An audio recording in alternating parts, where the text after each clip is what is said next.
বহুত ডাঙৰ নাটক এখন কৰি আছে সুনীল গগৈৰ পত্নীয়ে আৰু সেই নাটকখনত অসমৰ পুলিচ প্ৰশাসনকো সাঙুৰি লৈছে মানে উল্লু বনাই আছে পুলিচ প্ৰশাসনকো আৰু এইকাৰণে পুলিচ প্ৰশাসনক উল্লু বনাই আছে মাইকীজনী চাগে বিৰাট চতুৰ হয় আৰু সুনীল গগৈ ক'ৰবাত নহয় ক'ৰবাত ধৰি লুকাই থৈ দিছে থৈ দি কৰি কিনে এই পুলিচ প্ৰশাসনৰ আগত মৃত্যু হোৱা বুলি এইবিলাক হিৰো হিন্দী মুচি কৰি কিনে এইবিলাক ভেক ভঙা দেখাই আছে অসমৰ ৰাইজক। মই ধাৰণা এটা কৈছোঁ আপোনালোকে ভিডিঅ'টো স্কিপ নকৰি শেষলৈ চাই থাকক।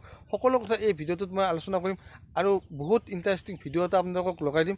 আপোনালোকে সেই ভিডিঅ' ক্লিপটো আপোনালোকে চাব, ঠিক আছে বাৰু। আৰু যদি মোৰ চেনেলটোত কোনোবা নতুনকৈ আছে প্লিজ চেনেলটো ছাবস্ক্ৰাইব কৰি ৰাখিব আগলৈকে এনেকুৱা ধৰণৰ ভিডিঅ'বিলাক পাবলৈ।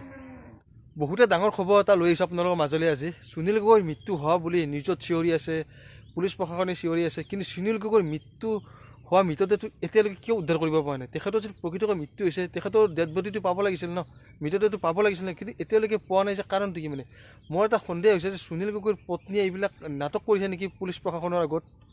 সেইকাৰণে চাগে সুনীল গগৈৰ পত্নীয়ে এইবিলাক পুলিচ প্ৰশাসনৰ আগত অ'ত দেখুৱাইছে ত'ত দেখুৱাইছে, পুখুৰী সিঁচিছে, কিবা সিঁচিছে, এইবিলাক চব নাটক কৰিছে চাগে। দুটামান যদি পুলিচে পিটন দি দিয়ে না সুনীল গগৈৰ পত্নীক, মানে সকলো কথা ওলাই পৰিব।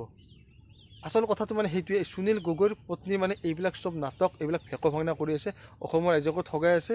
আৰু যিটো মৃতদেহ উদ্ধাৰ হৈছে সেইটো জাহাংগীৰে হয়, তেখেতকে হয়তো সুনীল গগৈৰ পত্নী আৰু সুনীল গগৈয়ে লগ লাগি চাগে মাৰিছে চাগে পইচা চইচাৰ কাৰণে কিবা খাম খেলি কৰি কিনে। কিন্তু যদি প্ৰকৃতকৈ সুনীল গগৈৰ মৃত্যু হৈছে সেই মানুহজনৰ মৃতদেহটো পাব লাগিছিল ন, আজিলৈকে মৃতদেহটো উদ্ধাৰেই হোৱা নাই।